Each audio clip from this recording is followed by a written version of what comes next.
Il est sage d'éviter de s'impliquer dans ce genre musical. La musique a un pouvoir inexplicable sur nos émotions et peut évoquer des sentiments de joie ou de tristesse.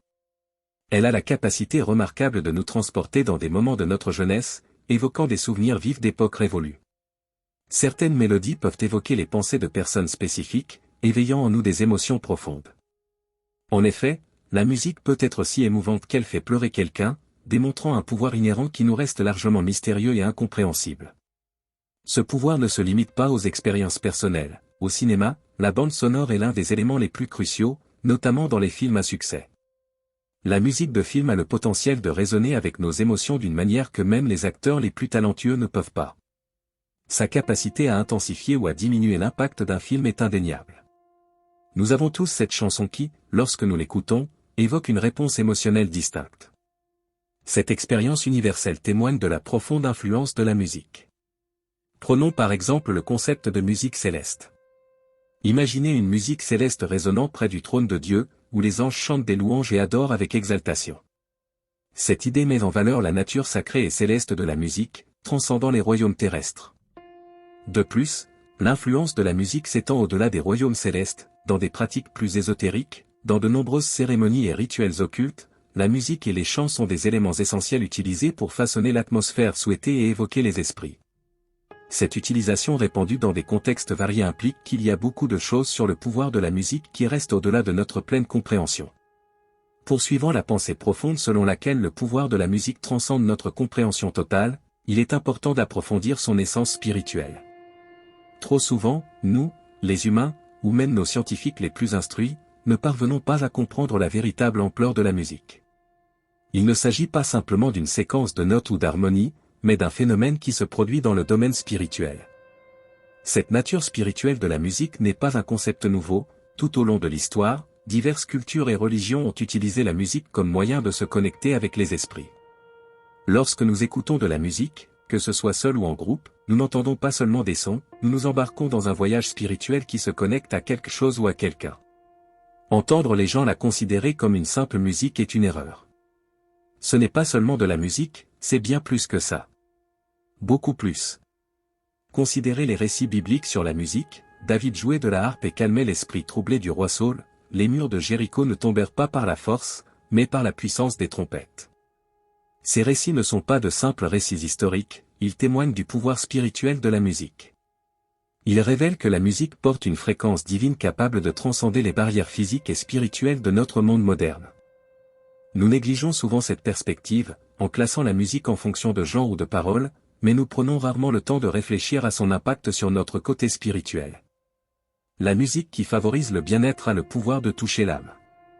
Le verset 16 de Galates chapitre 5 nous le rappelle lorsqu'il dit « Mais je dis, vivez par l'esprit, et vous ne satisferez pas les désirs de la chair. » Ce passage de la Bible nous guide pour suivre une vie guidée par le Saint-Esprit, libre des désirs charnels. Cela nous encourage à faire des choix qui correspondent à notre cheminement spirituel, qui inclut la musique que nous choisissons d'écouter. Écouter de la musique qui glorifie la chair va à l'encontre de l'idée de vivre par l'esprit. L'une des raisons pour lesquelles de nombreuses personnes luttent contre les péchés de la chair est leur implication dans la musique qui encourage la promiscuité et la luxure. Les paroles des chansons contemporaines peuvent être assez choquantes, promouvant un style de vie centré sur les plaisirs charnels, le péché et la luxure. Comment peut-on espérer marcher selon l'esprit quand ses oreilles sont constamment remplies de musique qui le maintient ancré dans la chair? Comment pouvons-nous aspirer à une vie de maîtrise de soi alors que tout ce que nous entendons jour et nuit sont des chansons qui promeuvent un mode de vie promiscuité, des paroles qui vantent à plusieurs reprises le désir sexuel et la promiscuité? Cela peut facilement nous empêcher de suivre le chemin de l'esprit, comme essayer de courir une course en portant de lourdes chaînes, entravant notre progression et nous ramenant dans le monde de la tentation.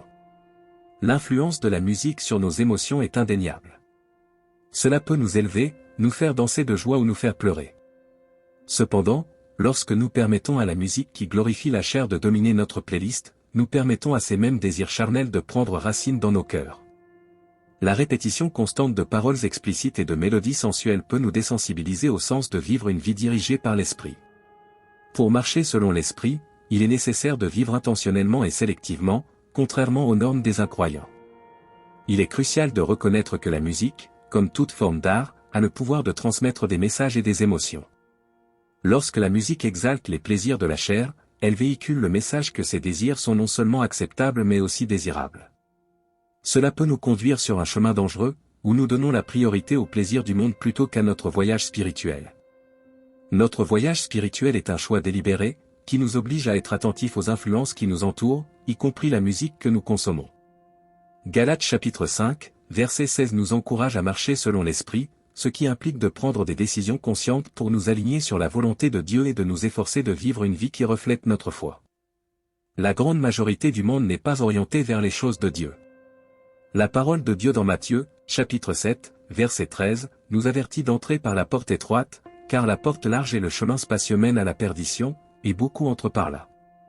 Ce monde nous conduit à la chair et au diable, non à Dieu, qui est la tendance prédominante du monde. La Bible décrit le diable comme le « Dieu de ce monde ».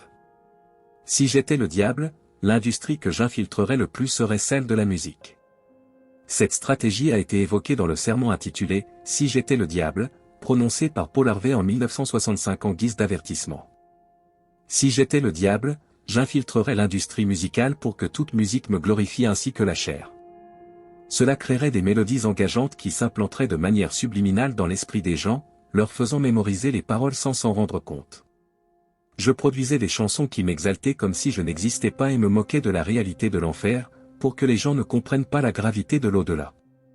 Il développerait des chansons qui captiveraient le cœur de nombreuses personnes, les obligeant à se concentrer sur des choses insignifiantes.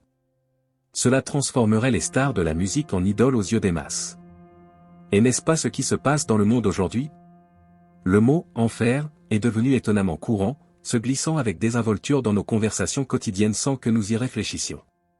Il est utilisé comme une exclamation, une expression de frustration ou de déception, comme si nous avions complètement oublié son véritable sens. Bon sang oui, bon sang non, qu'est-ce que c'est, va au diable. Ces phrases s'échappent de nos bouches sans aucune idée de la gravité que véhicule réellement le mot enfer. Il s'agit de la façon dont nous sommes devenus insensibilisés au concept de l'enfer. Le mot est utilisé avec tant de négligence que ses implications sont souvent ignorées ou oubliées. Nous l'utilisons comme une expression courante qui fait partie de notre vocabulaire quotidien, sans tenir compte de la profonde signification spirituelle qu'elle revêt. L'enfer, par essence, signifie la séparation éternelle d'avec Dieu, un lieu de souffrance et de tourments sans fin. Mais nous l'utilisons à la légère, comme s'il s'agissait d'une affaire triviale. La réalité est que l'enfer n'est pas quelque chose qui doit être traité avec indifférence. C'est un concept alarmant qui devrait nous faire réfléchir. Ce qui est encore plus troublant est notre insensibilité au fait que l'enfer est éternel, sans aucune chance de rédemption ou d'évasion pour ceux qui l'habitent. Mais on prononce le mot « enfer » sans vraiment comprendre la gravité de la damnation éternelle. C'est comme si nous étions insensibles à l'idée qu'une âme condamnée à l'enfer souffrira pour toujours, séparée de l'amour et de la grâce de Dieu. Cette désensibilisation devient encore plus évidente dans le contexte de la musique. Les paroles des chansons mentionnent souvent l'enfer ou la damnation, mais le poids de ces mots nous échappe à mesure que nous vieillissons. Il y avait une chanson que j'écoutais qui s'appelait « Highway to Hell ». Voici quelques paroles, « Je suis sur la route de l'enfer ». Et vous pourriez vous demander s'ils comprennent ce qu'ils chantent. Mais c'est le monde dans lequel nous vivons, un monde insensible à l'idée de l'enfer. Si l'industrie musicale était influencée par une force maléfique, elle pourrait contribuer à cette désensibilisation, en utilisant l'enfer et ses connotations à la légère, comme une plaisanterie. Imaginez des chansons qui minimisent l'enfer ou même le glorifient, des chansons qui banalisent la séparation éternelle d'avec Dieu.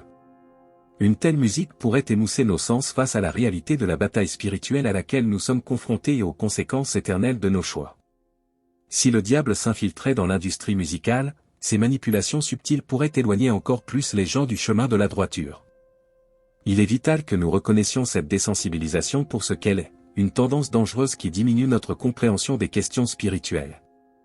Nous devons être vigilants et conscients des influences qui nous entourent, notamment de la musique que nous consommons. Notre voyage spirituel nécessite des choix intentionnels alignés sur la volonté de Dieu et sa parole. Je crois fermement qu'une part importante des luttes des gens contre les péchés de la chair peut être attribuée, au moins en partie, à la musique qu'ils écoutent. L'influence de la musique sur nos émotions et nos comportements est indéniable. Elle a le pouvoir de façonner nos pensées, nos attitudes et nos actions, notamment lorsqu'il s'agit de questions liées à la viande. Dans le monde contemporain, où la sensualité et la promiscuité sont souvent célébrées dans la musique populaire, il n'est pas surprenant que de nombreuses personnes luttent contre l'immoralité sexuelle, la luxure, la fornication et d'autres péchés de la chair. Les paroles et les mélodies des chansons modernes glorifient et normalisent souvent ces comportements, les rendant non seulement acceptables mais désirables. Considérez le contenu de nombreuses chansons actuelles, avec des paroles explicites qui favorisent les relations informelles, l'objectification des autres et l'accent mis sur la gratification instantanée. Ces messages pénètrent l'esprit des auditeurs, érodant progressivement leurs limites morales et engourdissant leur conscience. Il est crucial de comprendre que la musique, en tant que médium puissant, peut conduire les individus à des comportements pécheurs lorsqu'elle glorifie la chair. En nous exposant à une musique qui glorifie la chair, nous rendons plus difficile le suivi du chemin spirituel encouragé dans Galates chapitre 5, verset 16. Cela signifie vivre une vie guidée par le Saint-Esprit et résister aux tentations de la chair.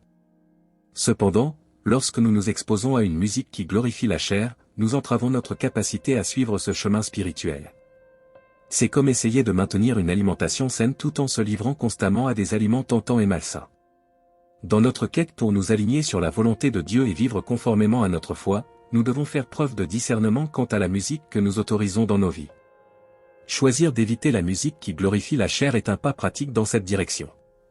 Cela ne signifie pas que nous devrions cesser complètement d'apprécier la musique, mais plutôt que nous devrions être sélectifs dans nos choix. Recherchons une musique qui nous remonte le moral, renforce notre foi et promeut des valeurs alignées sur nos croyances chrétiennes. Dans un monde où les paroles explicites et les images sensuelles sont de plus en plus répandues dans la musique, il est essentiel de maintenir un sens du discernement. En tant que chrétiens, nous sommes appelés à être dans le monde, mais pas du monde. Cela signifie naviguer dans le paysage culturel avec sagesse et un fort sentiment de notre identité spirituelle. Bref, le message est clair, détournez-vous de ce genre de musique, faites un effort conscient pour vivre dans l'esprit et choisissez une musique qui nourrit votre âme plutôt que de satisfaire les désirs de la chair. Ce faisant, vous pouvez renforcer votre cheminement spirituel et vivre une vie qui reflète votre engagement envers le dessein de Dieu. Seigneur, accorde-nous le discernement pour choisir la musique qui glorifie ton nom et nourrit notre âme. Aide-nous à résister aux tentations de la chair, en cherchant toujours à suivre le chemin du Saint-Esprit. Renforce notre cheminement spirituel afin que nous puissions vivre selon ta volonté et refléter ton amour dans nos vies, au nom de Jésus, Amen. Si vous avez aimé cette vidéo et y avez trouvé de la valeur, n'oubliez pas de l'aimer et de la partager avec vos amis et votre famille. N'oubliez pas non plus de vous abonner à la chaîne. Votre aide est essentielle pour que nous puissions toucher davantage de personnes avec nos messages.